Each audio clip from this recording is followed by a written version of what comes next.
Heavyweight title rematch between Andy Ruiz and Anthony Joshua. This time it was from Saudi Arabia. Remember their first match, June 1st, Madison Square Garden, and Ruiz scored a shocking upset. Now it was Joshua with a chance to redeem himself. Let's take a look how it went down.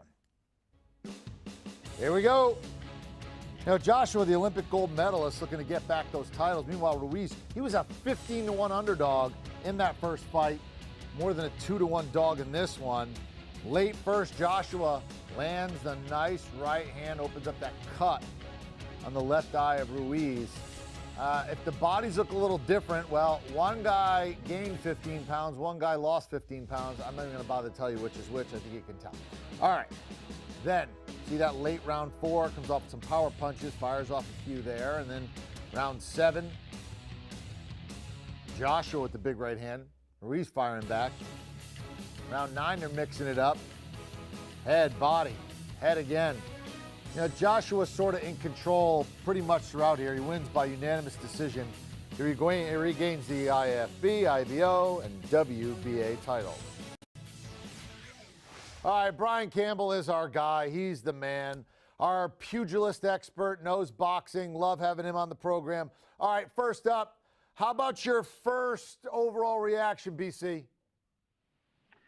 That, skills pay the bills, like Anthony Joshua said. And while that first fight was a wild sort of car wreck with action, Anthony Joshua did what he had to do in the rematch to really lessen the entertainment value, but rely on his strengths to cruise to, in the end, what was an easy victory. He's got a 4-inch height and an 8-inch reach advantage, and he used that, constantly circling away and working behind his big jab to keep this a boxing match and never really allowing it to become a fight, which really favored the quick-handed Ruiz the first time around when they met in April. This time it was Joshua really overcoming a ton of pressure, with some critics even wondering if his career was on the line due to how mentally destructive that first loss was. He put everything back together, and the one biggest thing he did, Eric, was never really take any chances, never really gamble. He landed big power shots singularly, but he was constantly moving, and he forced Ruiz to chase, and Ruiz was never able to land more than one punch at a time. And the added weight gain, which Ruiz did blame afterwards for his poor performance,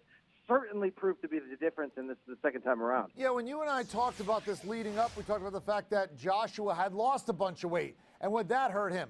Well, when you couple that with the weight gain of Ruiz, boy, they look like different guys this time around. Talk more about, were you disappointed? Did you understand? Did you think it was intentional? Did you think this was just a guy who was cashing in? What did you think about the weight gain and Ruiz's physique in this one?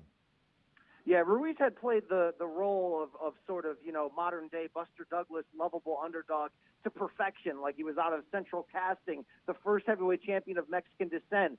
But the problem is he seems to really have lived it up as heavyweight champion over the past 8 months, and it looked unprofessional, if not just disappointing in the size when he came up to the scales on Friday, kept a shirt on, kept a sombrero on, weighing in 15 pounds heavier than he had the first fight, which, by the way, was the exact weight difference when Buster Douglas upset Mike Tyson, then lost his title in his first title defense against Evander Holyfield. And for Ruiz, like I mentioned, the weight gain was obvious, but more importantly, never able to land more than one punch at a time, never able to consistently close distance and really turn this into a fun fight. In the end, what you had was a fight that wasn't all that exciting or entertaining, but that perfectly played into Joshua's hands. So he used his size and reach just as much as his IQ and mind. So to see Joshua, the 6'6" hulking slugger, come in just a little bit more thin so he can move better and rely on his speed in boxing, it was a smart adjustment. And for the second time, Anthony Joshua has control of this heavyweight division with 3 of 4 titles around his waist. All right, well, considering how the first one went, and then we talked about how the second one went and the weight and stuff like that, do you think there is and wait for my pun here, an appetite for a third fight? Both fighters somewhat surprisingly talked up that appetite afterwards, saying they both wanted it. It would be a harder sell to the general public considering how one-sided and really non-entertaining this rematch ultimately was. But boxing politics are what they are. There's different sides of the streets depending on what network you fight for. And while this is a hot heavyweight division at the moment, we all cannot wait until February when Tyson Fury, the lineal champion, has that rematch with WBC champion Deontay Wilder. If this trilogy goes down, there's a hook and story to it, but it's hard to guess that it would be competitive, even with Ruiz shedding more weight this time around. Joshua's proved that he's the better fighter. Brian Campbell, you're the best. Thank you so much for your perspective. Thank you.